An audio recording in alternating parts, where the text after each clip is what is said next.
गांधीनगर स्थित श्री श्यामा श्याम मंदिर में डासना मंदिर के महामंडलेश्वर यति नरसिंहानंद सरस्वती ने प्रेस कॉन्फ्रेंस की।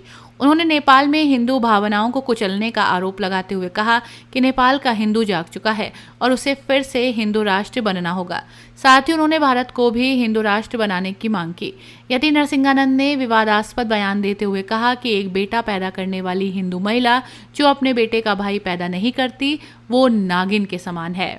यति नरसिंहानंद ने बताया कि श्री श्यामा श्याम मंदिर में मां बंगलामुखी और महादेव का महायज्ञ किया गया है, जिसकी पूर्णाहुति हुई। उन्होंने कहा कि हमने मां और महादेव से प्रार्थना की कि वे हमें सद्बुद्धि, भक्ति और सनातन धर्म की रक्षा करने की शक्ति दें।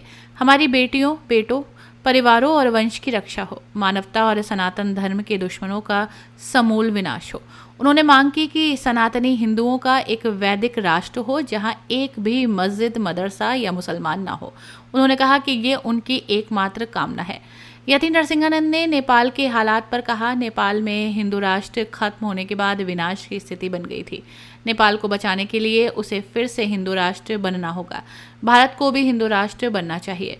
उन्होंने हिंदू महिलाओं पर टिप्पणी करते हुए कहा कि आज जब लोग हमारा कत्ल करने और हमारी औरतों को लव जिहाद या जादू टोने से फंसाने की कोशिश कर रहे हैं, ऐसे में यदि कोई हिंदू महिला केवल एक बेटा पैदा करती है और उसका भाई पैदा नहीं करती, तो वो अपने बेटे के लिए नागिन समान है। इसमें पुरुष भी बराबर के दोषी हैं। बिल्कुल विनाश होना चाहिए। आज हमने मां और महादेव से प्रार्थना की है कि दुनिया में सभी के पास अपना देश है।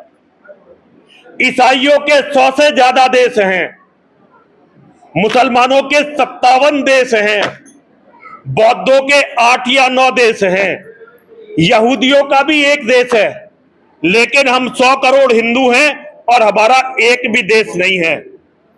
ये कितना बड़ा दुर्भाग्य है पूरी हिंदू कौम का कि हम 100 करोड़ हिंदुओं के पास अपना देश कहने के लिए 1 इंच भी जगह नहीं है। गांधी की और नेहरू की गद्दारी, मानव इतिहास के सबसे बड़े गद्दार गांधी और नेहरू, जिनके कारण हम 100 करोड़ हिंदुओं के पास अपना देश कहने के लिए 1 इंच भी जगह नहीं है।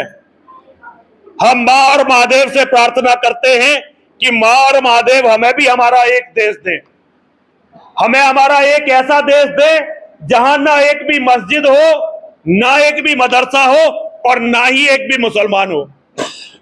हम इनसे थक चुके हैं, बिल्कुल परेशान हो चुके हैं, पूरी धरती हमारे हाथ से निकल चुकी है। अब ये हमारी आखिरी शरण है, ये इसे भी हमसे छीनना चाहते हैं।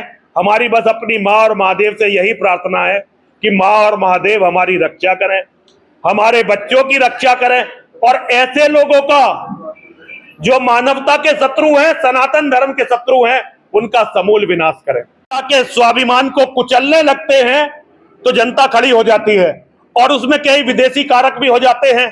जैसे वहां ऐसे लोग चले गए जिन्होंने वहां पर हमारा जो पाशुपति मंदिर है, जो नेपाल के अधिष्ठाता, उनके मंदिर को भी जलाने का प्रयास किया।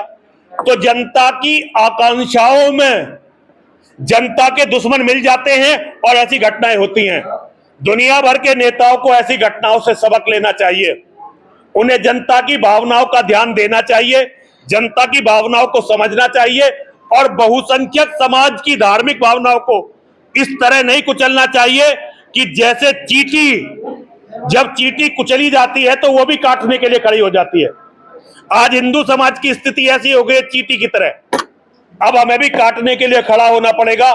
नेपाल में जो हुआ, मैं नहीं जानता वो ठीक हुआ या गलत हुआ, सही हुआ, क्योंकि अभी सूचनाएं जो आ रही हैं वो अधकचरी सूचनाएं हैं। थोड़ा समय लगेगा प्रतिक्रिया देने में, लेकिन ये नेताओं के लिए बहुत ही सबक का विषय है। महाराज जी, आपने एक बयान दिया है कि एक बच्चे को जन्म देने वाली माँ जो एक बच्चे को जन्म देती है, महिला एक बेटे को, बेटी चाहे 15 हो, लेकिन अगर किसी महिला ने एक बेटे को जन्म दिया है तो वो नागिन जैसी है। जैसे नागिन अपने बच्चों को पैदा करती है, खा जाती है, तो एक महिला हमारी हिंदुओं की जो केवल एक बेटा पैदा करती है, वो अपने बच्चे की, उस बेटे की शत्रु है। माँ भी और पिता भी, ये नहीं कि गलती केवल माँ की है, पिता की भी गलती है। ऐसे बच्चे के माता पिता नाग नागिन जैसे हैं। अपनी मस्ती के लिए बच्चा पैदा तो कर लिया, अब उनका बच्चा ज्यादा दिन जीवित नहीं रहेगा, जिस तरह का माहौल इस देश का हो गया है। महाराज जी मुजफ्फरनगर पहुंचे हैं हवन यज्ञ है, 5 दिन से कार्यक्रम चल रहा था, इस तरह का कार्यक्रम। देखिए, ये हम अपनी माँ और महादेव, हमारी माँ वल्गामुखी जिनका प्रचलित नाम है बगलामुखी, उनका महायज्ञ कर रहे थे। आज उसकी पूर्णाहुति हुई है। माँ और महादेव से हमने प्रार्थना की है कि माँ और महादेव हम सबको सद्बुद्धि दें, हमें अपनी भक्ति दें, सनातन धर्म की रक्षा करें, हमारी रक्षा करें, हमारे परिवारों की, हमारी बेटियों की, हमारे बेटों की रक्षा करें, हमारे वंश की रक्षा करें, और जो मानवता के दुश्मन हैं, जो सनातन धर्म के दुश्मन हैं, उनका समूल विनाश करें। हम माँ और महादेव का यज्ञ सदैव इसी कार्य के लिए करते हैं और हमारी कोई मनोकामना नहीं है। एक माँ और महादेव से हमारा कहना है कि हमारा भी एक अपना देश होना चाहिए, सनातन वैदिक राष्ट्र, एक ऐसा देश जिसमें एक भी मस्जिद ना हो, एक भी मदरसा ना हो और एक भी जहां मुसलमान ना हो, ऐसा हमारा भी अपना एक देश होना चाहिए। यही हमारी कामना है, इसके अलावा कोई कामना नहीं। महाराज जी, नेपाल में जो हुआ है, नेपाल हिंदू राष्ट्र था, उसमें तख्ता पलट हुआ है। देखिए, हिंदू राष्ट्र खत्म होने के साथ ही नेपाल की जो विनाश की लीला तय हो गई थी। अब अगर नेपाल को बचना है तो पुनः हिंदू राष्ट्र बनना पड़ेगा। नेपाल भी हिंदू राष्ट्र बने, हमें भी एक यहाँ हिंदू राष्ट्र मिले, यही हमारी कामना है। क्या कारण मानते हैं जो हिंसा हुआ? देखिए, वो तो यह है कि नेताओं ने विदेशियों से पैसे खा खा के वहां जो हिंदू की भावनाओं को कुचला है, विदेशी शक्तियों से मिलकर जो हिंदू की भावनाओं को कुचला है, जो दुनिया के हर देश में होता है, भारत में भी हो रहा है, उसी कारण वहां विद्रोह हुआ है और हिंदू जाग गया है। एक बच्चे को लेकर आपने कहा कि माता पिता ना, देखिए, मैंने एक बच्चे को लेकर बहुत स्पष्ट कहा है कि आज के समय में जब बहुत सारे लोग हमारा कत्ल करने के लिए पीछे घूम रहे हैं, हमारी औरतों पर जादू टोना करके उन्हें फंसा के जिम जिहाद, लव जिहाद, पता नहीं किस किस तरह के जिहाद करके हमारी औरतों को अपने काबू में कर रहे हैं, ऐसे समय में यदि कोई हिंदू महिला एक बेटे को, केवल एक बेटे को जन्म देती है, उसका भाई पैदा नहीं करती, तो वो अपने बेटे के लिए नागिन जैसी है। और गलती केवल महिला की नहीं है, पुरुष भी बराबर के दोषी हैं।